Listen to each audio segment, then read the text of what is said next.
Okay, I'm back again with Neeshee Pandit, and we're continuing our series on Ayurveda and astrology. We've already started to get a little into the astrological information as it relates to these, as it relates to this philosophy, but we're trying to keep it straight, as straight basic Ayurveda as possible. That way, once we have that foundation, then we can lead into with overlapping astrology. And one thing I would like to say is those of you who are studying astrology, Neeshee and I had this discussion a little earlier today before we started recording. Personally, my sense is that it's wonderful to get a foundation in astrology and Ayurveda separately, because that allows you to tie them together better in my mind. And that's because that's how I learned. So however you approach it is good, but I would like to stress the idea that you have to get the fundamentals in each before you can start, in my mind, tying them together. And again, those of you who've participated in the astrological apprenticeship program, you know that in this four-year course, this four-year program, we have looked at astrological principles as separate puzzle pieces. So we look at Shakbala, or we look at simply the Rashis, or we look at the Bhavas as individual things. And we treated those as though they were like puzzle pieces that you have to look at first until you finally put them all together. So as we go through this exploration together, remember, there might be things that you can't quite, your mind isn't able to tie together just yet. But if you can try to focus on what we're aiming to discuss in its individualized sense, it'll make much more sense when we finally put all these puzzle pieces together. So keep that in mind. But anyway, welcome back, Neeshee. It's good to have you again. Thanks, Ryan. And today we're going to be looking at prana as it relates to the doshas, although we did discuss that a little in the previous video. So we'll probably spend more time generally speaking about what the doshas are and how to understand them. So first and foremost, the idea of prana to the doshas. What is the tie-in there? The tie-in between prana and doshas is this. Doshas are simply a description of how prana flows in the body and the mind. That's really important to understand, just that one statement, before I take it apart, because there's a tendency in Ayurveda to focus on doshas as like a concrete entity. Mm-hmm. And they don't actually exist in that way. So this might be a strange statement for me to be making for people who are familiar with Ayurveda, which is that doshas do not concretely exist. They are a description of how prana flows in the physiology. And they're a very useful and brilliant description of exactly how prana is functioning in the body and the mind. And that's why they're an important concept to understand. But we're not literally looking at something that exists, like physically, like here's the doshas inside of you. This is just a way of describing an amalgamation of forces. Right. And is that why, you know, I've heard the term dosha be used related as like an affliction? That's right. So if we think about it that way, is it referred to in a sense as an affliction because we wouldn't, it's like you don't pay attention to your leg until it's broken. Is it the same thing in that regard when we look at the doshas as an amalgamation, a movement of prana, that we wouldn't necessarily focus on it, the idea of it, the concept on it, unless something about it was afflicted? Or is that taking it too far? No, you're right. And the way to understand that is that doshas have these two levels to them. One is that they're responsible for homeostasis, or the maintaining of the balance of the psychophysical organism, okay, the human being. Mm-hmm. The other level of the doshas is that they are the source of pathology. How can one thing be the source of both health and pathology? Mm-hmm. Because of prana, because that's what they are. They're simply the functioning of prana. So life energy, when flowing, maintains our health. But life energy, when any kind of obstruction occurs to its healthy flow and functioning, we have disease. So health is a natural condition, and disease in that sense is an unnatural imposition on what would otherwise be the case. So that's how doshas are both the cause of health and the cause of pathology. But that's why the word dosha literally means fault.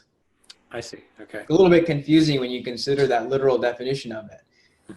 But that's because the whole reason to consider doshas at all is to identify pathology, find the fault. Right. Okay. So then when we're thinking about the idea of doshas, there are three doshas, and they are, in a sense, you're saying they're translating from the pranas, Right. or from prana, pardon me, from prana. So what are those three doshas, and how should we think about them, each of them individually? So earlier in the earlier video, we talked about these three components of prana: Soma, Agni, and Marut. Those are, like I was saying, the cosmic doshas, you could say. They're an amalgamation of how the elements are actually functioning in process. Now, so the source of the doshas is actually beyond the physical organism. Doshas are the flow of energy that's coming into us. Okay. And that's understood in those three ways: Soma, Agni, Marut. Mm-hmm. So those are reflected. Soma becomes Kapha. Some people say Kapha. Either way. But how is it really supposed to be pronounced? It's probably Kapha, Okay. to be honest, because there's really no fa in Sanskrit. Right. I mean, I thought that too, but going the constant theme of the pronunciation here, I was always taught it was kapha, but then I started hearing people say kapha, and then of course all the YouTube people start saying, "Don't you know how to pronounce it?" So I was just curious. So either way, In Hindi, it becomes Kapha. in Hindi it becomes kapha. There's a fa in Hindi and other Indian languages, but in Sanskrit there's no fa. So what's an aspirated pa is what Right. we're looking at. Kapha. Okay. Or really kapha. Okay. Well, good. Now we've cleared that up. Well, We cleared that up so everyone knows. yeah, when we say kapha, we're just speaking Hindi. We're just speaking Hindi. That's Yeah. very true. There you go. Okay. All right. So go ahead. Sorry. Most Ayurvedic practitioners are doing. Right. So kapha is what I'm going to use because I'm used to it. That's fine. Me too. So Soma becomes Kapha, and you'll see the same elements are said to comprise them. But instead of me saying that Kapha is made of water and earth, I'm going to say that Kapha is made of Soma. And we know that Soma is made of water and earth. Right. And again, Same difference, but it's important to understand that intermediary paradigm. yes. And just to be clear, those of you who might just be tuning into this particular video, please go back and watch the video on the three aspects of prana that we did, so that we don't have to rehash all that. So, okay. So Soma, Kapha. Okay. Soma, Kapha. And then Pitta is the flow of Agni in the body. Okay. Agni, as we know, is made of fire element. And then Vata is Marut, or simply the flow of life energy itself, which Marut is made of air and space elements. So the way the elements flow in the body can be amalgamated in these three aspects of prana, which also helps us understand, again, that the doshas are only prana. Right. And that's also why I would imagine that, from an Ayurvedic perspective, sure, they have their herbs and their more intensive treatments, but why there is such a focus on lifestyle and diet, because it's those things, how you live, and that's the things that you take in that determine just how that prana is going to flow. Like that's really what determines how your prana is going to flow, right? It's not whether you get intensive treatments. That's a little bit sort of past that point. Exactly. You understand? I totally understand. And I think the important point there is that the whole objective of Ayurveda is to teach a person how to live in harmony with nature. Mm-hmm. Nature is not just, it's fall season outside and I need to be eating these foods. It's also understanding what's happening celestially. Okay? Mm-hmm. Nature is not limited to the Earth's sphere or just like your locality in a country. It's way beyond just even the Earth, because there's forces that are interacting. Prana is coming from beyond all of that. So you need to get to the root of prana and work with it at that level. And this is where we discover the import of astrology. So it feels like, this is good because, on one level, I sort of expected that our discussion would kind of go into just a standard talk on Ayurveda, where we'd talk about Vata, Pitta, and Kapha, and you'd give ideas about each one of those and what kind of people have them and that sort of a thing. But it sounds like what we're seeing here is that those descriptions that people have, and we should probably do that a little bit, those descriptions that people have of each dosha, that really the important thing isn't necessarily the description, it's understanding how that dosha becomes, or how that dosha, like what's coming together to create that actual experience. Exactly. Does that make sense? Exactly. And Yeah. that's why anatomy is such an important topic in medicine, such an important subject in medicine, and it's very inadequately taught for the most part. Simply learning the 7 dhatus and the organ systems and all of that, and how the human body is comprised from a Western point of view as well, is not sufficient. What we're describing right now is more like the anatomy of the doshas, or the anatomy of prana. Right. That's senior to the bones and the muscular system and the endocrine system and all of that. We're going to get into all of that, but it's just, this is the foundation. This is what all of that is at its root. That's what you're going to treat if you're trying to treat a disease. Mm-hmm. Right. Exactly. Yeah. If someone keeps breaking their bones, you don't necessarily keep putting casts on them, although that will be helpful. But you try to figure out what is that, what is the accumulation of experiences, or the accumulation of stuff or issues or situations that's contributing to the fact that the bones keep breaking.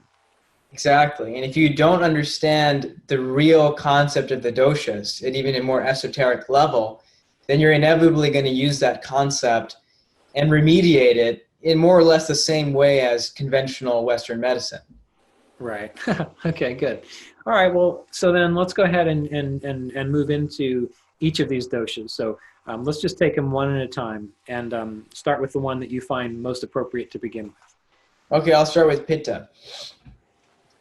So pitta is that yang manifestation of prana, the catalyzing, the metabolizing force of life energy. So pitta as a dosha, of course, the real way to understand doshas as well is to really look at all the sub-doshas, then you see how they're all functioning. But I don't want to get into sub-doshas right now because it gets more complicated. Right. Just pitta as a dosha is responsible for transformation and metabolism at every level. There's something coming into us that needs to be broken down in order to be absorbed. We're always wanting to absorb things at the deepest level possible, which at the physical level is cellular. Mm-hmm. So macromolecules need to become micromolecules and slide into the cells. That's like what we consider to be true nourishment, is when the food and nutrition from food is able to enter the cells. Mm-hmm. Agni is responsible for that whole breakdown. But you'll see Agni is responsible for breakdown at every level of the organism, even energetically, every single level. So Agni is super important concept. Pitta is responsible for also our sharpness in life, the heat that we have for doing things, our willpower, our energy. A big part of our energy is coming from pitta. Because if you don't ever transform anything, you're going to be depleted. Mm-hmm. And if you transform too many things, then you don't have anything left. Right. So that's where soma is really important, or vata and kapha. Okay. All right. Now, I didn't mean by saying that to imply that soma is made of vata and kapha. Right. Just meant to say that those are the other doshas besides pitta. Mm-hmm. So pitta, think about digestion and transformation. Those are two key words for pitta. Mm-hmm. For kapha, think about, kapha is really the exact opposite of pitta. That's where you see polarity. Okay, so if pitta is that active, consuming, metabolizing aspect of life energy, kapha is the part of life energy that simply collects in order to give substance to the organism. So there's substance, and then there's substance that needs to be transformed. And the transformation of that substance simply gives rise to more substance. Okay, otherwise we don't have anything left manifest. Right. So that's the cycle. So kapha is that which supplies the fuel for pitta's activity, but also is that which results from that activity. Right. Okay. So water is the fuel, and earth is the end result, you could say. Okay. So, and fire is going to help metabolize that process. Okay. So kapha is also everything about us that is structure, that is concrete, that's formed, that holds us together, that lubricates us. And Vata is movement, the flow of everything, So Pitta and Kapha don't have an innate ability for movement. Okay. So Vata needs to be in dynamic interaction with them to make sure that everything is able to move, everything is able to happen. So it's like the idea that, maybe you can clarify this, but what comes to mind is the idea that Vata is the ability for Agni, or the ability for digestion, transformation to go where it needs to at the right time. And because movement is also related to time, so it would seem that timing would be important for the idea of Vata. And with the idea of Kapha, Vata's role is, in a sense, moving those nutrients to where they need to be at the right time to produce health or well-being. Does that sound accurate? Yeah. Okay. I would say that's accurate. I would also say that Marut is the force, the intelligent force of the physiology. Okay. Okay. So Vata also carries that connotation. So Vata is responsible for maintaining, or it's not really responsible, it is that innate expression of the intelligence of the physiology. Right. Or the harmonious flow of life energy. That's why you'll see when you study Ayurvedic pathology that Vata is considered to be the prime cause of all diseases. And that the diseases caused by Vata are the most difficult to treat. Because at that point, the intelligence of the physiology is undermined. Right. And you'll see largely Pitta and Kapha are dependent on Vata. And that the easiest way to balance them is to balance Vata. So if the regulator, if that which is regulating the movement of things is functioning well, then those things upon which are depending on it are going to work themselves out. Right. Okay. Well, this is really kind of a neat way to think of it, because in a way, what came to mind a little earlier, and hopefully I remember it correctly, is that maybe this idea of the doshas, the way that we've been treating them, this idea, I'm Vata Pitta dosha, or I'm Kapha dosha, or I'm these sorts of things, it almost makes it sound like we should not necessarily be saying that we are a particular combination of doshas, that we should really be focusing on just the fact that the idea, the notion of doshas is just to give us information about how to keep what we actually are, this particular form, in balance. It's just all about keeping things in balance rather than defining yourself as a particular thing. Exactly. And I mean, we don't, maybe some people do, I don't really know, but we don't go around, looking at our astrology charts and saying, I'm Jupiter, I have a strong Jupiter. I'm just like a Jupiter person. Now, some people do actually, in David Frawley's book, there are a lot of descriptions like that, right, of identifying your planetary types. And that I would call some of that into question as a useful concept. Right. Yeah, because it's just more. Well, I mean, the reason it's not useful is because, it's the whole idea of saying things like, this planet is good, this planet is bad, when we have to realize that each, just like you're talking about these different pranas, each planet is an aspect of our consciousness. So we need all of the planets to do their job in order to have, I guess, the most balanced consciousness we have. So putting too much emphasis on one or identifying too much with one just simply it takes away from the fact that there are other it denigrates maybe a little bit the fact that there are other aspects of ourselves that we should be tapping into as well. Exactly, which is more readily apparent with astrology. You realize like, oh, it's all of it that matters, Right. Same thing that applies with doshas. And that's why the whole idea of typology or typification can become misleading. People start to feel like they're one of these doshas, whereas the fact is you're all of them. And if you didn't have one of them, so to speak, you wouldn't be alive. Right. They're all happening. So yeah, exactly. So we shouldn't say things like, oh, I'm constipated because I'm a Vata type. We should say, or we should look at it more like, what about Vata? What about what about how those pranas are kind of flowing that is causing that situation, that circumstance in the first place? Exactly.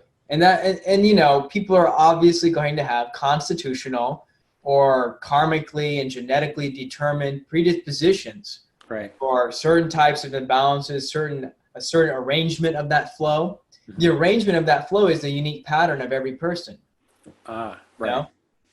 So Soma, Agni, Marut is flowing for you, and the doshas are flowing for you in a completely different kind of ratio to one another than they are for me. Right. And that's why I don't look like you, you know? Right. That's why, you know, you have some different physical characteristics than I do. But we're both human beings, and that's why we both have all three of those components of prana. We both have all three doshas functioning in a different dynamic to each other.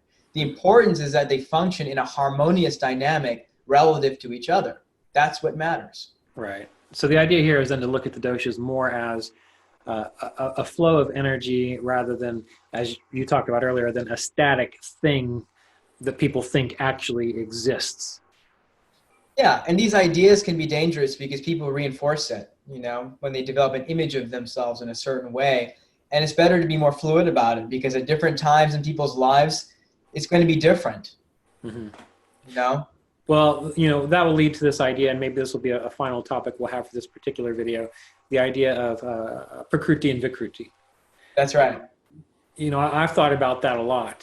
And, you know, my sense is that there is just a constant flow and a change of a person's body. And astrologically, when we look at someone, not only are we looking at the static chart, but we're looking to see through the doshas or the time cycles which of those planetary influences is more influential, and we're also needing to look at to see the transits that are impacting that chart. So, you know, in my mind, you know, we look at the chart and we can get what you might consider to be a person's natal constitution, and that's a very accurate statement because you're seeing what was their constitution at the moment that snapshot of their birth chart was taken. Exactly.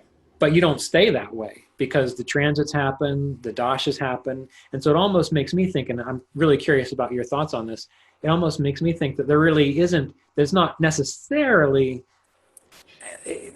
we need to be looking at the change, what would theoretical changeable constitution rather than fixate on the natal idea. I mean, that gives information about, as you mentioned, maybe genetic predispositions or things which are innate weaknesses or strengths. But that's just the foundation, right? Exactly. And, you know, the thing is that you can't define something that's dynamic in nature, but you can describe it. That's all you can do. And you have to be available to the fact that description is going to change as that dynamism shifts. Right. It always shifts. Right. So that's to me the real import of astrology and of Ayurveda. And that also kind of brings home the idea of why astrology and Ayurveda are meant to be practiced together, because you know you can look at you can hopefully figure out a person's natal constitution, but that's not enough. You have to be able to describe, well, what is that natal constitution doing right now? Exactly. That's what's relevant. Right. And that, I mean, that can be seen with Ayurvedic practitioners and pulse diagnosis and so on. But my question is, because I've studied Ayurveda, but nowhere near to the extent that you have. And my question is this, because you've also studied astrology, obviously, can you, with astrology, from my experience, it seems to me that I can look at a person's birth chart and I can easily say, yeah, this is their natal constitution. And it just, I would say 85% of the time, easily makes sense. But as an Ayurvedic practitioner, if you did not have the knowledge of astrology, are Ayurvedic practitioners able to really say, this really is your natal constitution? Is that possible? An intelligent Ayurvedic practitioner would tell you that it's almost impossible to determine a person's Prakruti, or natal constitution. Okay. What would a dumb one say? What was that? What would a dumb one say? A dumb one would say yes. Okay. Okay. And they spend a lot of time trying to do it. Yeah. Okay. And there's all kinds of idealism that, you know, what we need to do is find the natal constitution, the Prakruti, and then find the Vikruti. And our whole goal is to regress the Vikruti so that the person is back to where they were originally. Right. But that, even philosophically for me, I think it's a totally mistaken concept. I think it's actually made up. Okay. In modern times, I don't think it actually has anything to do with Ayurveda. This whole idea of regressing a person to their like original state, you know? Right. That's not really the point. I mean, I don't even know if that would be useful to do, even if you could do it. Right. Exactly. Yeah. I've never actually thought about it in that way before, but you're right. It doesn't make any sense. Yeah, it's like you need to be aligned. I mean, and it's like they're trying to say you need to be aligned with your nature, Right. with your tendencies. But, you know, I would take a just much more sophisticated view of that concept. Mm-hmm. And so you can get pretty far with determining a natal constitution astrologically, though. Right. And I don't know any other way that you can really assess the dynamic influences that are impacting the person. Unless you were there when the person was born and you could judge the baby. Right. Does it work that way? Or if you're really adept at pulse. Okay. If you're really adept at pulse, you get at the same level, you know, where you're just feeling the energy of what's happening. Right. But people at that level are exceedingly rare. Right. And the people who are pulse masters usually know astrology. Right. Exactly. Right. Almost always. Mm-hmm. Okay. Well, that's interesting. We hit on some really good stuff there, and I think we should probably conclude with that. But before we do, is there anything else on your mind that you think people should know about the doshas, or anything you'd like to reiterate as we proceed? I think we've given something good for people to think about in terms of doshas, and I want people to really consider doshas because it's not sufficient to simply accept them as a textbook definition or to objectify them. It's important to really grasp their essence. And when you grasp their essence, you have a vision when you're approaching a patient. You have a vision when you're looking at somebody, and you're seeing this dynamic in them. And that's what you're trying to treat. That's what you're trying to perceive and balance in them. So we need to get to that level with somebody. In order to do that, we need to have that vision. Right. Excellent. Okay, good. Well, I'm really appreciating these discussions. They're actually going in some directions that I wasn't expecting. And I just think it's these ideas, I think it's good to get them out there. And so we'll continue. We've got, let's see, 1, 2, 3, maybe 3 to 4 more videos that we're going to do in this series as an introduction to Ayurveda and astrology. And again, those of you who are interested in participating in the actual webinar that we'll be doing, you can check the informational section at the bottom of this video for more information once we have it. And if you want to get in touch with Neeshee, his website is atmaastrology.com. So thanks again, Neeshee. Thanks, Ryan, for having me. Yep.